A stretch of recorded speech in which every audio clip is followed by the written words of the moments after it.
গালি দেওয়ার প্রতিবাদ করার জেরে নবম শ্রেণীর এক শিক্ষার্থীকে কুপিয়ে হাত ও পা জখম করেছে তারই সহপাঠী।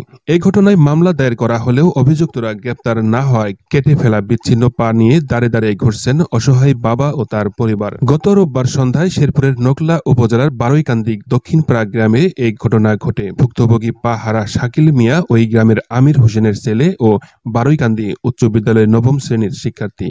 হামলাকারী হাসিবুল আদমপুর গ্রামের লালু বাদশার ছেলে ও একই বিদ্যালয়ের শিক্ষার্থী।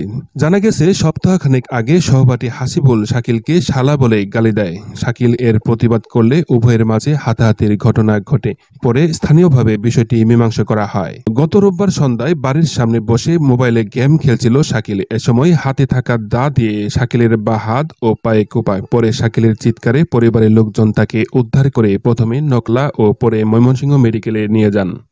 অবস্থার অবনতি হওয়ায় সেখান থেকে ঢাকা মেডিকেলে নেওয়া হলে অস্ত্রোপচারের মাধ্যমে একটি পা কেটে ফেলতে হয় শাকিলের।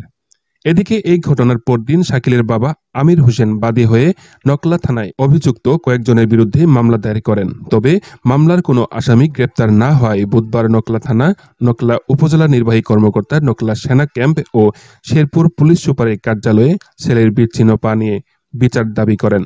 স্থানীয় সূত্র জানায়, অভিযুক্ত হাসিবুলের এক চাচা স্থানীয় বিএনপি নেতা হওয়ায় হাসিবুলের পরিবার প্রভাব বিস্তারের চেষ্টা চালাচ্ছে। এ বিষয়ে মামলা গ্রহণ করে আসামিদের গ্রেপ্তারে অভিযান চলছে বলে জানিয়েছেন নকলা থানার পরিদর্শক তদন্ত আবুল কাশেম।